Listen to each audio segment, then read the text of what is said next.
Lions TV, post-match reaction, full-time reaction, whatever you want to call it. It's the next day now, where it finished Millwall 1, Sheffield Wednesday 0. For the record, before I get any grief, yes, I have got a Christmas tree up. You want to see the state of the rest of my house, but I've got a missus and kids, so that's why it's up. Look, I don't know how to act anymore as a Millwall supporter. I really don't, because it was exciting yesterday. It was more fulfilling. It's exactly what we probably want from as a Millwall supporter. However, it makes you sort of beggars belief. Like, well, do we play like this against teams that we should be beating?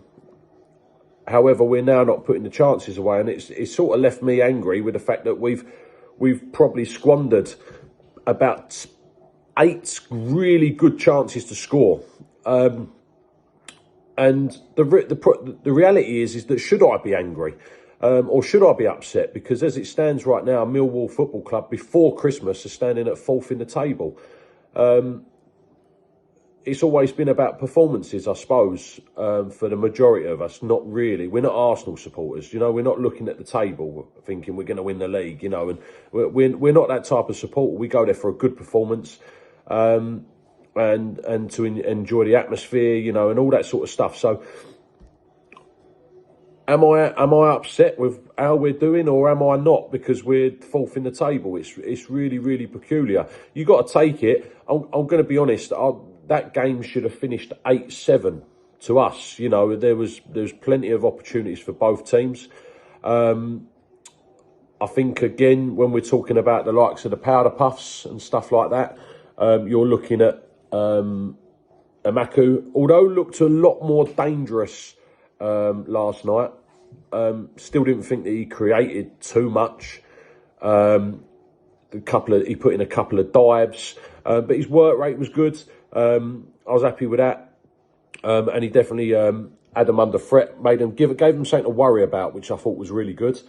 Ballo, for me, still just not good enough, and it showed, by the way. It showed. The minute that Ray Spangura-Williams comes on in replacement for Tierno Ballo, the class just was completely different.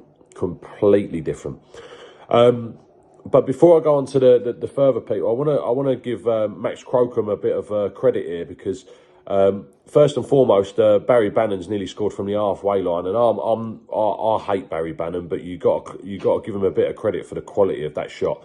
Crocombe's had to track back, he's had to work hard, he's had to keep his eye on it. You don't know how windy it is, and he's managed to palm that out. But more importantly, I'm pretty sure, and I haven't watched it back, so someone could probably correct me in the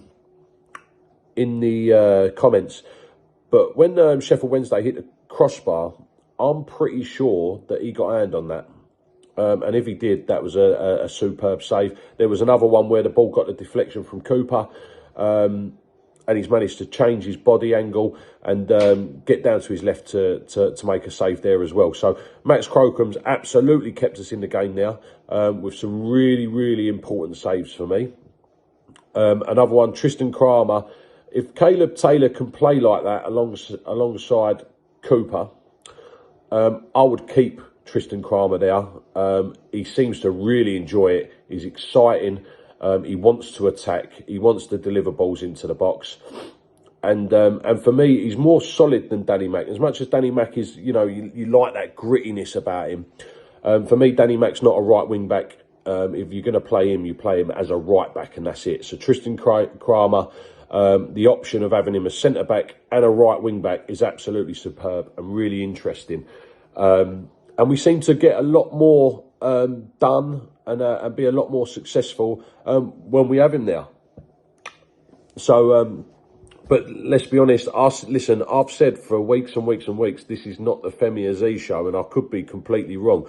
Because it's not just about what Femi Aziz does, it seems to be what happens to the team when Femi Aziz is playing. We looked a lot more confident, we looked a lot more lively, and it just genuinely brought up a big, big buzz into the team. Alfie Doughty, I thought, played well. I believe he was the one who got the assist for Femi Aziz to get an head on it. By the way, something I used to moan about quite a bit was Femi Aziz that don't get his head on it enough, and he's proven me wrong left, right and centre.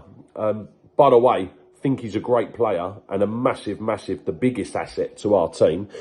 But I just always genuinely believe that it shouldn't have been the Femi Aziz show, you know. It should be a Millwall show. We should be working hard and creating opportunities without just one player. It brings me back to the Jeb Wallace days. But I can't argue with it. Done super well. Done super well. Negley again, powder puff. How he's missed that opportunity, not got it on target, I do not know. Amaku's had a couple of chances. How he hasn't put them away or at least got them on target, I do not know. I thought the Serb worked hard. Unlucky not to get his goal. And also, listen, people give him grief all the time, but I thought that Luke Cundle put himself about a lot yesterday, and actually that role seemed to probably work in his favour for him more than other positions that he's worked in. So I'm blabbering on about this here. But look, is it the biggest, most fantastic game to watch as a neutral? 100%. For me as a Millwall fan, I was bottling it, excited, angry, happy. It just gave me everything that all the emotions all into one in that game for me.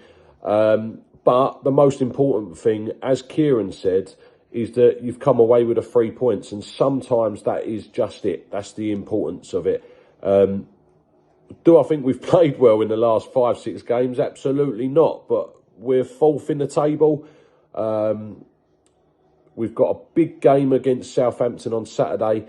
And for me, I think that Southampton, although they're blowing really hot at the minute, I think Southampton's exactly the type of game that we need now.